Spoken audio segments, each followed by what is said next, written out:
মন্ত্রী এই ব্যাপারে মতভেদ করতেন। একদিন বিকালবেলা বাদশাহ ও মন্ত্রী পুকুর পাড়ে বেড়াইতে গেলেন।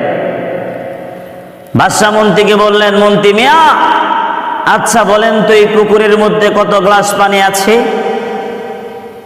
মন্ত্রী বললেন, জাহাপনা, এই পুকুরের পানি নির্ণয় করতে হলে এই পুকুরের পাশে আরো একটি নতুন পুকুর খনন করতে হবে। এরপর এই পুকুর থেকে গ্লাস ভরে ভরে ওই পুকুরের মধ্যে পানি ঢালতে হবে। পানি যখন নিঃশেষ হয়ে যাবে তখন জানা যাবে, তখন বোঝা যাবে এই পুকুরের মধ্যে কত গ্লাস পানি ছিল। তবে কালবেলা সেই পথ দিয়া মাদ্রাসার ছাত্র অতিক্রম করে মাদ্রাসায় যাচ্ছিল। বাদশাহ আলমগীর মাদ্রাসার ছাত্রটিকে ডাকলেন, মৌলভী সাহেব একটু এদিকে আসবেন।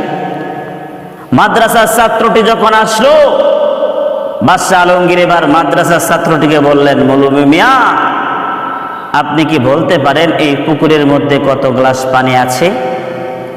মাদ্রাসার ছাত্রটি বলল, জাহাপনা, এই প্রশ্নটা কঠিপূর্ণ, কারণ এখানে বলা হয় নাই গ্লাসটা কত বড়, গ্লাসের পরিমাণটা কত, দৈর্ঘ্য কত বলা হয় নাই। সুতরাং গ্লাসটা যদি পুকুরের সমান বড় হয় তাহলে নিশ্চিত পুকুরের মধ্যে 1 গ্লাস পানি আছে। আর যদি গ্লাসটা পুকুরের অর্ধেক হয় তাহলে নিশ্চিত পুকুরের মধ্যে 2 গ্লাস পানি আছে।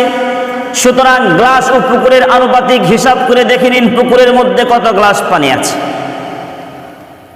অতঃপর মাদ্রাসার ছাত্রটি চলে গেলে বাদশাহ মন্ত্রীকে বললেন, মন্ত্রী মিয়া, দেখলেন জ্ঞানী কাকে বলে? প্রশ্ন অনুযায়ী আপনার জবাবটি, উত্তরটি যথাযথ হয়নি। অথচ মাদ্রাসার সাধারণ একজন ছাত্র একটি মাত্র সংক্ষিপ্ত জবাবে প্রশ্নের সকল জটিলতা নিঃসরণ করে দিয়েছে। সুতরাং আলেমদের জ্ঞানের গভীরতা তুলনা হয় না।